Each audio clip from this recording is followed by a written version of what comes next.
When there's nothing left but the fire in my chest and the air that fills my lungs, I'll hold my tears and trade my ears for a glimpse at kingdom come.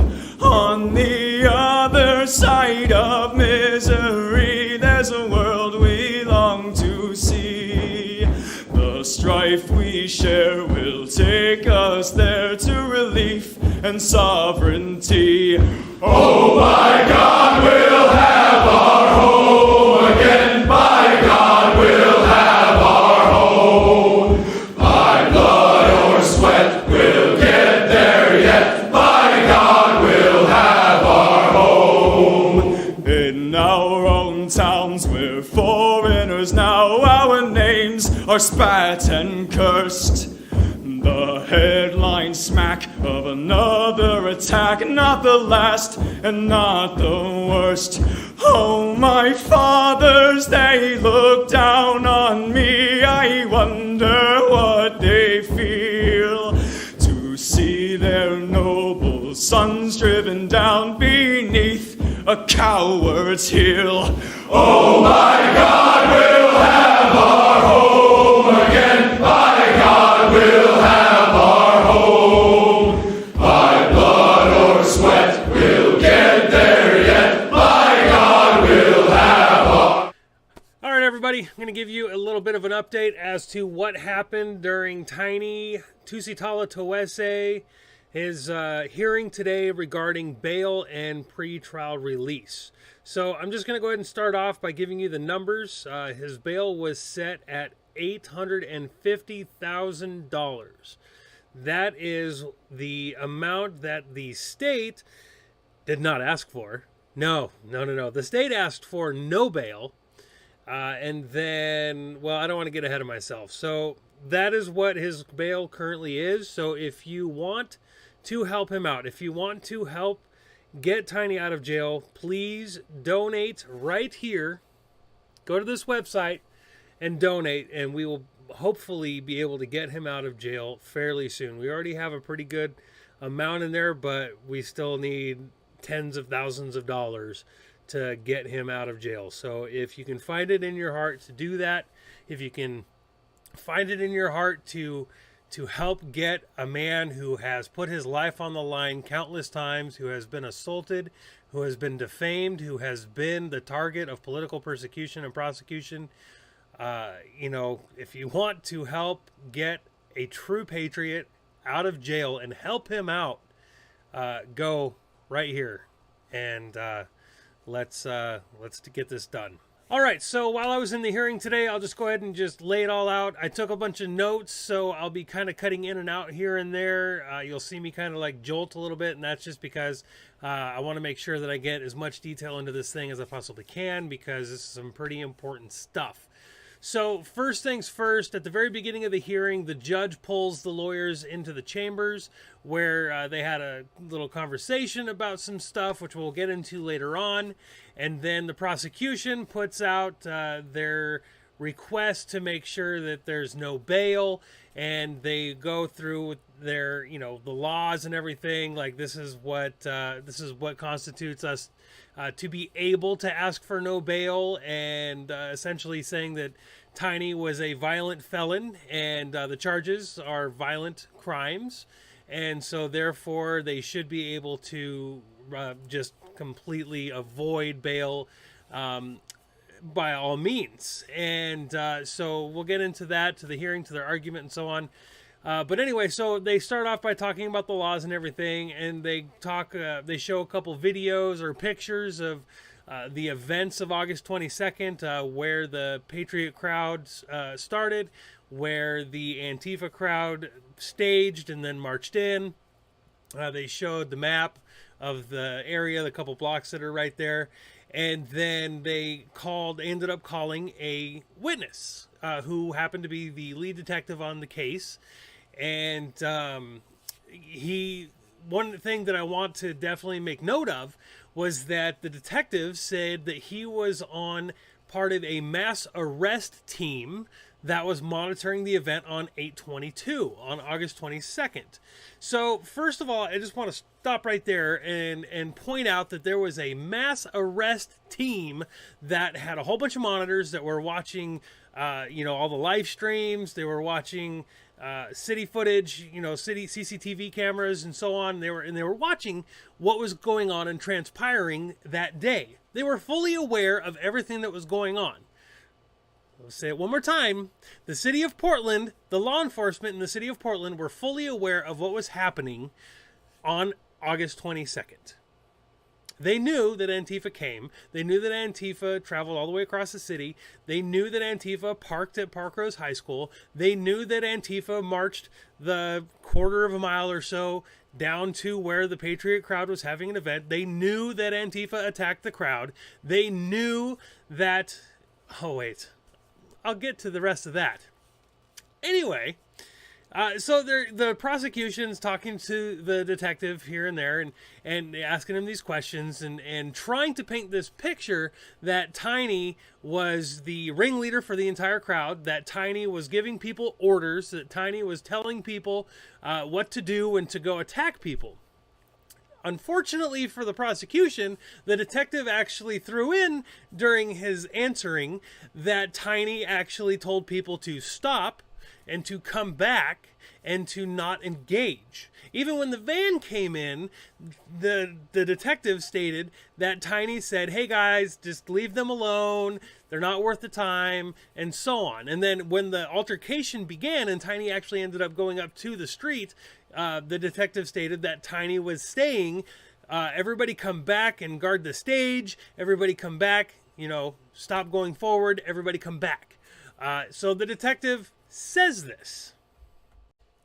The prosecution also, unfortunately for them, was told that there were families that were in attendance, there were children that were in attendance, there were just regular people that were in attendance, and of course there were some people that were wearing tactical vests and helmets. I was one of those people who was wearing a bulletproof vest and a helmet because I know what Antifa is capable of. I've had my life threatened by Antifa. I have been put on kill list by Antifa. They have been to my house, etc., which most of you guys who follow me already know all of this stuff. They've destroyed my property. They've assaulted my person. My tactical vest has saved my life multiple times. At least, at the very, very least, saved me from extreme harm. The prosecution then asks the detective what the political affiliations were of the protesters, the rally goers, and the counter protesters. Whereas if it was me and I was the defense attorney at that point in time, I would have said objection for relevance. Because really, what is the relevance of asking the political affiliation of the people who were there? Unless, of course, it was to, say, oh yeah, they were conservatives. They were the right-wingers, which later on they were called, alt-right and alt-left. So that's fun. More made-up terminologies that don't actually exist, except for the extremely woke individuals. But I'll go ahead and give the benefit of the doubt there that they just wanted a nice, easy way to, identify and then call the two groups, which could have been easily done with just the rally goers and the counter protesters. That would have been fine. Or the Patriots and the Antifa people. I don't know. Whatever. The prosecutor then asks which group attacked the vehicle. Which is amazing because that is definitely leading the witness. Because the question before that was, the van came in and then kind of what happened. And the detective told him what happened. But the prosecutor really wanted to make sure that the detective, told which group actually attacked that van that drove into the parking lot. Which, of course, unfortunately, which should have been covered, which, again, I understand that the defense attorney might not know all the facts or know everything that happened, but if you guys seen the video that I put out regarding August 22nd, if you haven't seen it, please go look at it because it's very important stuff. There was a cloud of bear spray that came out of that van. Yes, a cloud of bear spray that came to the van. It wasn't just that those people attacked the van willy-nilly just because it was there. They were assaulted just as much as the guy who was driving the van was assaulted. In other words, it was self-defense when the group kind of jumped the guy, shot a couple paintballs at the guy, and the guy had to get out and run off. And then later on, the van was flipped over because, of course, people are pretty pissed off that Portland PD is sitting there watching them, potentially, possibly gonna die, improvise explosives being thrown and so on, and especially at a gas station, weapons and all that good stuff. But I digress. Then we get to what the actual crime was. So just so you guys know, there were 3 people that were charged for August 22nd, all of which were reportedly on the right. One person that had somehow all of the charges dropped. We don't know who he is. Nobody knows who he is. He's just some random guy who got charged and then, just kidding, we don't care about you. So there's that. But then there's the other person who is Tiny's co-defendant in this thing. He's been bailed out. And he was charged with the exact same crimes that Tiny was. And here's what they are trying to pin on Tiny. So the prosecution literally goes through the whole thing, shows a video of Tiny walking around the Honda Ridgeline that a lot of people have already seen if they've watched the footage of the day's events. And he walked around, he had a bat in his hand, he's covered in paint and irritants because he got sprayed by a fire extinguisher earlier that had a whole bunch of just stuff in it, I am sure, but mainly it was paint. And these people are nuts, guys. Okay, these people are insane. They pee in water balloons and throw them at people. They defecate in balloons and throw them at people. And other objects. It's not just balloons. So, the whole thought that it's just paint in this fire extinguisher, you're naive at that point in time, or you just haven't been around. Like, they obviously put bear mace and other pepper spray and stuff in that as well, because when some of the people who got hit with this stuff, they were hurting. They were hurting very, very badly. So there was obviously more things in those fire extinguishers than there was paint. Anyway, so Tiny, covered in paint, has a bat in his hand. He's walking by this Honda Ridgeline, and he says, "That guy's Antifa." Okay, so that's crime number 1. I'm not kidding. He says, "That's Antifa." He walks around the back of the van, swings the bat, it hits the window, not the driver's window, but the window behind him, and then walks away, points his bat again. I'm sorry, that's crime number 2, hitting the window. Okay, walks away. As he's walking away, he points his bat at the ridgeline again and says, "That's Antifa," like 2 or 3 times. And then he walks off. That's what all of this is about. I'm not kidding. That is what all of this is about. 3 felony charges. I mean, it's just insane. It's insane. $850,000 bail because he walked around, hit a window with a bat, pointed at it, and said, "That's an Antifa guy in there." Unbelievable. Unbelievable what is going on in the city of Portland. Absolutely insane. Absolutely insane. And the funny thing is that the detective, which I'm pretty sure this is why the prosecution decided to do this whole thing in the first place, the detective thought that it was Tiny that was in the truck beating up the driver. It was not. The detective said as much. The detective said it was not Tiny. The detective said that it was allegedly the co-defendant that was actually in the truck who punched the guy. So, again, Tiny is being charged with all of this stuff, with all of these just absolutely insane charges, because he walked around, tink, "That's Antifa," and walked away. Some super fun facts about that van. The detective was able to say, well, yes, according to the CCTV footage from Parkrose High School, we were able to see that the truck showed up and unloaded cases of water, which they use as weapons, which they fill up with gross things and throw at people, which they freeze and throw at people, and shields. Shields and these bottles of water came out of this truck.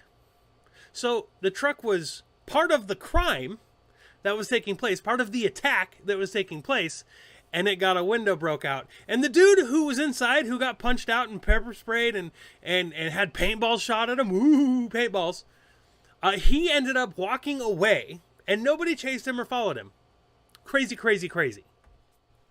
The prosecution was trying to just over and over again, trying to push the point or the idea that Tiny was the ringleader, that he was the one giving all the orders, even though, funny enough, there was never one point where Tiny was like, get him, kill him, kick his ass, beat him up, take him out. Nope. All he did was say, there's an Antifa. Where's the crime? And for more irrelevance, the prosecution also tried pointing at the whole flipping of the van that Tiny was the ringleader, because Tiny came over and said, let's flip it, even though people were already rocking it, which of course, I mean, obviously they weren't trying to flip it over while they were rocking it. They were just rocking it because that's what kids do these days. They rock a van. No. But anyway, they sat there and tried saying that Tiny came, and all of a sudden Tiny gave the order to flip the van that tried getting him in the parking lot, and it was all because of Tiny, and Tiny told everybody to get low so they could get it over, and therefore, bam, he did it. It is hilarious. Like, I gotta tell you, like, it was so ridiculous that I was fuming. I was fuming at the pure idiocy of this entire case. Absolutely insane. But let's get into the defense, because the defense came over and the defense started cross-examining this detective, and he did a pretty good job. I'll definitely give him that. The defense was the one who was able to get the detective to admit that, hey, the vehicle that is the center point of all of this brought weapons to the fray. Reason, it's not like it was just sitting there. It wasn't just some dude. It was an active participant in the riot that was caused by Antifa. The defense also called out the violent crowd. Who was actually violent? Who was just having a rally, and who was the actual violent people with the explosives? Even though the prosecution was strictly trying to point at Tiny that he was the violent guy, that he was the violent ringleader, even though, again, in the videos, Tiny was recorded multiple times saying, hey, y'all, no, come back. Tiny didn't chase the dude as he got out of the car. He didn't go chasing Antifa as they were sitting in the field just a little bit to the west of them. He didn't go after them at all. He swung a bat and hit a window. So that's destruction of property. That's like what? A fine and some community service? Give me a break. Anyway, moving on. The defense got the detective to say, no, Tiny never touched anybody. He swung the bat and pointed at it. The driver exited the van, and he was pushed by an individual, and that was it. He walked away. He left the scene. He was fine. He was good to go. He was out. So the prosecution gets to redirect at this point in time.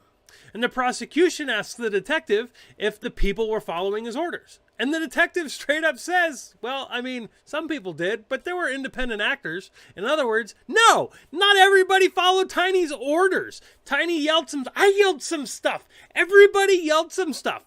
People were yelling, hey, reporters, get out of the way. Hey, come back. Let's guard the thing. It wasn't just Tiny, just like it wasn't just Tiny that said there's Antifa. It wasn't just Tiny that said anything. Tiny said some stuff. Some people listened. Some people did not. Some people did their own stuff. It's weird how the left thinks that there has to be this huge sheeple mentality. That there has to be a ringleader calling all the shots. Kind of gives you a clue about Antifa, huh? Because we know that they're not a bunch of independent thinkers. Who's telling them what to do? We already know who it is. Anyway, moving right along. The prosecution tried coming out and stating that the driver in the vehicle, the driver in the Honda Ridgeline, was not a violent actor. That the Honda Ridgeline driver did not go out and do stuff according to all the footage that he saw and all the footage that, all the streamers and blah, blah, blah. He could not identify the driver as being a bad actor. Well, that could possibly be because as soon as Antifa either A, finds a little alleyway or a dumpster they can hide behind, or get in their own vehicles, what do? If you've been around longer than about 35 seconds, you know the answer to this. They strip. They strip their layers, and all of a sudden, boom, they look like a normal everyday person. They look like somebody else just driving down the street because they took off their hoodie, they took off their mask, they took off, whatever, and they put a hat on or something like that, and they look all bright and colorful like, oh no, yeah, that guy's obviously not Antifa. He's wearing a gecko, whatever. It's what they do. So yeah, no, you're probably going to have a hard time trying to identify the guy in the crowd because he changed his clothes.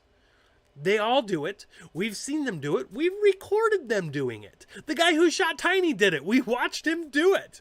Right? It's amazing how they're like, no, yeah, he's obviously innocent because we couldn't find him specifically on a video. Give me a break. The prosecution even admits that their entire case is strictly based on Tiny hitting the Honda. He admits to it. He says it. He says that his entire case is based on Tiny and giving orders. How weak sauce could that possibly be? The state also admits that nobody was seriously injured because of the attack. Uh-oh.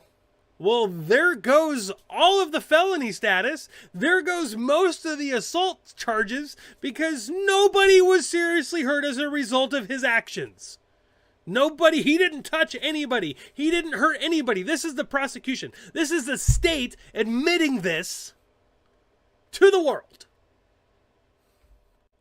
The prosecution then, in a last-ditch effort, because I'm pretty sure they're figuring out that they don't really have much of a case, they tried bringing up Tiny's previous criminal history. And yes, like I said in the last video that I did, kind of a tribute to Tiny, explaining to people who he was, yes, Tiny has made some mistakes. Tiny has done some things that he regrets. Tiny has served his time for those mistakes that he made. Yep, it's also irrelevant. His previous crimes are irrelevant. They cannot be heard at trial. They have nothing to do with the present case whatsoever, legally. And so the defense actually sat there and said, hey, you can't really bring up his criminal history because you can't use it in trial, so it shouldn't be allowed here. And then we find out why the judge brought them back into chambers. The judge has a personal relationship with Tiny. They've met. As a matter of fact, the judge revoked one of Tiny's probations. Oh, you bet. Revoked his parole. Yeah, they have a history. They've known each other. She's been on his case before, so there's no conflict of interest there whatsoever. However, surprisingly enough, the judge does say that the prosecution did not reach the burden of violent felony. Therefore, the motion for no bail allowed was denied. And now we get in to the part that really kind of irritates me a little bit more than the rest of it, which is amazing, right? Because a lot of this stuff is just bunk in the first place. The bail originally for all of the listed charges that they had was $790,000. Okay? $790,000. Now the bail is $850,000. For what charge? Now the 790 was the standard bail set for each select crime that Tiny was accused of. But since all of those crimes that Tiny was accused of pretty much boiled down to non-existing, the defense actually sat there and said, I mean, what could you possibly do? I mean, the only thing that you might be able to reach on was, I can't even honestly remember what it was, but it came out to $250,000 bail. And he's like, that is really the most you could possibly do. But we're obviously going to ask for no bail because the state appears to have no case. And the prosecution starts bringing up 2 bail jumping convictions because Tiny crossed state lines.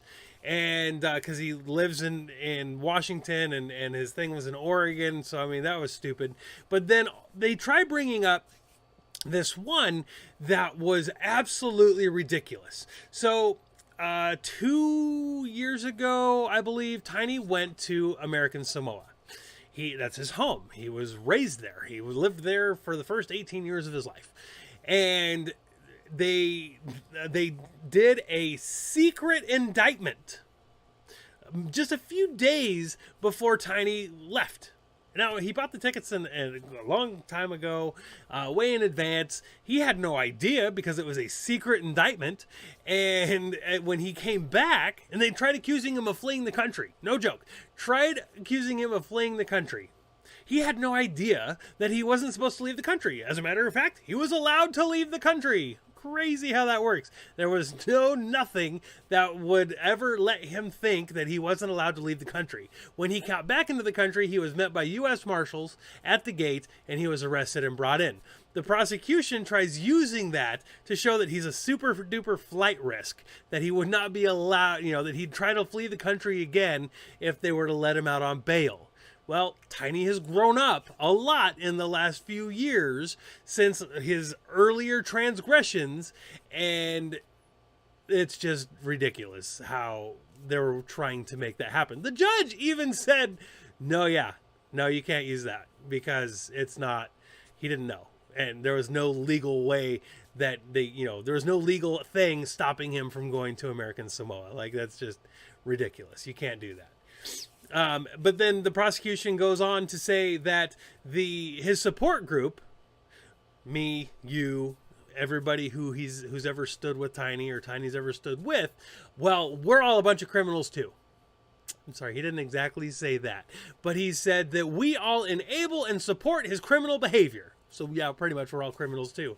That's fun, right? We're all a bunch of criminals because we defend ourselves against actual criminals who travel all the way across the city to attack us just for having a speech and bringing women, children, and so on out to have a good time. That makes us criminals, apparently. Anyway, so the state then requests a $2 million bail. The defense requests release on his own recognizance. And the defense states that any bail over $250,000 would be unconstitutional because it would go into the excessive bail category because Tiny is broke. He is. He's not a wealthy person.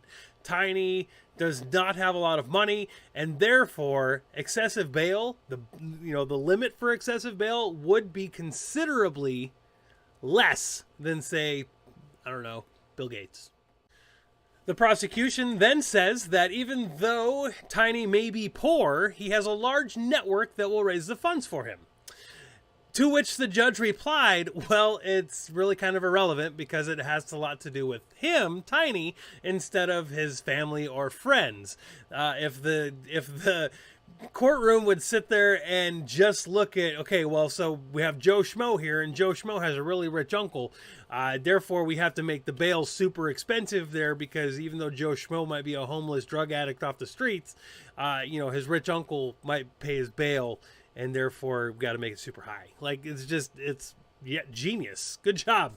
That's basic common sense there. You cannot judge a person off of their friends or family's ability to financially help them out when it comes to the wonderful thing called the Constitution and the Fourth Amendment and so on. So anyway, the one charge that he's actually being charged with, like I said before, had a maximum of $250,000. And, like I said, that was too high constitutionally anyway as it is. The defense also made the point that the indictment for what happened on August 22nd, that didn't happen until December 8th. It took them, 4 months to figure out that, oh, hey, maybe Tiny's a danger. Hey, maybe we should get Tiny off the streets. That's kind of weird, right? Especially since it was all filmed mostly in real time. Like, you're not really finding up new information. You're not finding crazy new details. So if he was really a danger, if he was really a big, scary criminal, violent, terrorist, then maybe 4 months might be a little too long to wait to, arrest somebody and get this process started. I don't know. Call me crazy. Then the judge starts speaking. And this is where it kind of really bothers me a little bit. Like, I really think the defense should have asked the judge to recuse herself. I mean, granted, I don't know if he's going to find anybody better in Portland or Multnomah County. But the judge starts talking about her personal history with Tiny, about how, you know, Tiny's been this or that. She actually says the words, "Ever since I've known you, you've thumbed your nose at the law," which is not entirely true. I mean, of course, granted, her only context and relationship with him is when he's ever had a brush-in with the law where he was selectively persecuted and prosecuted by the extremely biased leftist trash that is Mike Schmidt. But again, I digress. And that's pretty much it, guys. Like, honestly, like, there was some more stuff that happened in there, but those are the main details. Like, this whole thing is a sham. This whole thing is garbage. You literally, it's unbelievable, the charges that they're trying to throw at Tiny, and their whole thing revolves around Tink. That's Antifa. That's it. It's just, so unbelievable. It is insane.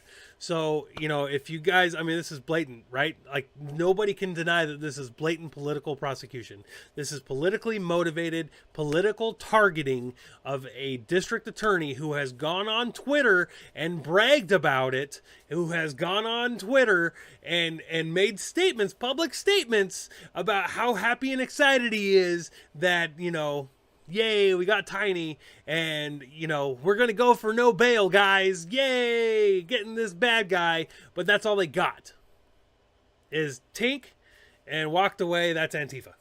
That's it. Oh, and he gave some orders, and some people listened to him.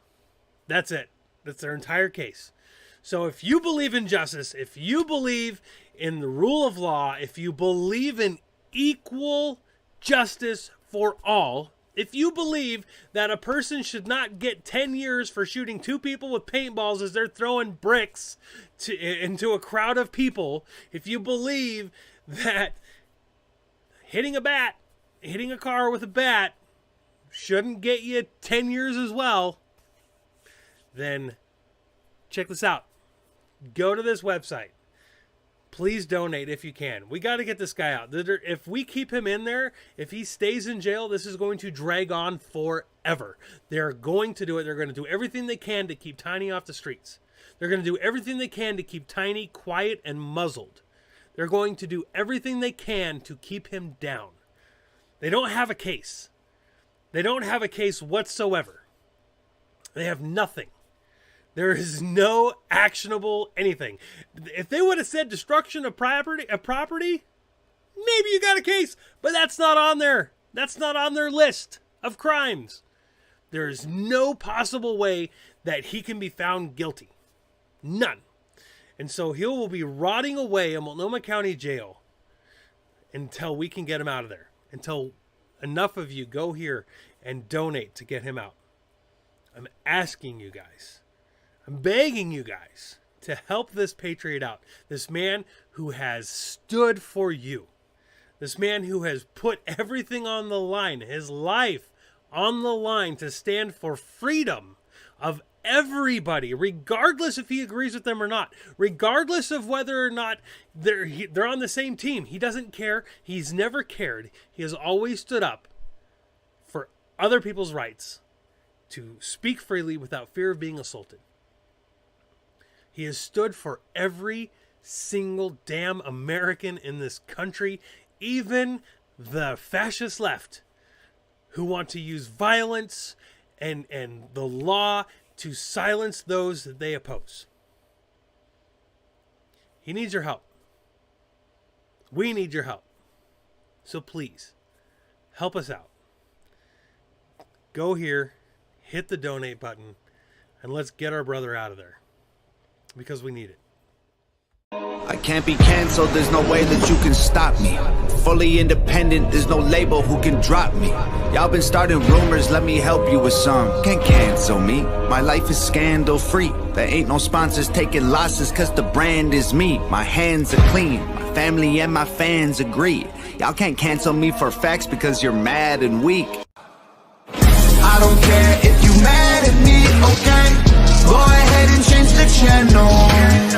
Don't waste your time trying to cancel me, okay? They love me cause they know that I'm an asshole. Say what you want, I guess it is what it is. Haters can talk, but they can't cancel the kid. Go ahead and go off, try and say this is it, but I swear to God, you can't cancel the kid. Y'all some snakes, I don't need fruit from that apple tree. I ain't doing features or buying beats. I'm a wolf, I don't lie with sheep. I am what I am, and I can't hide my teeth. Way too many rumors, I'm like, who said it? Never met him, if he dissed me, probably about to drop a new record. I do what I want, don't matter if I get approval or not. Y'all ain't gonna cyberbully me or try to push on me until I'm becoming some dude who I'm not. Go ahead and call me a piece of garbage, make a starving artist your primary target. I'm the largest monster in the farthest darkness, and my claws are sharp and I'm an army sergeant. If people wanna hate, then I'm grateful. It's only gonna make what I say less painful. Look at my face, embrace, I'm unstable. I ain't gonna break or shake or feel shameful. I am not playing it safe, I said what I said, it is what it is.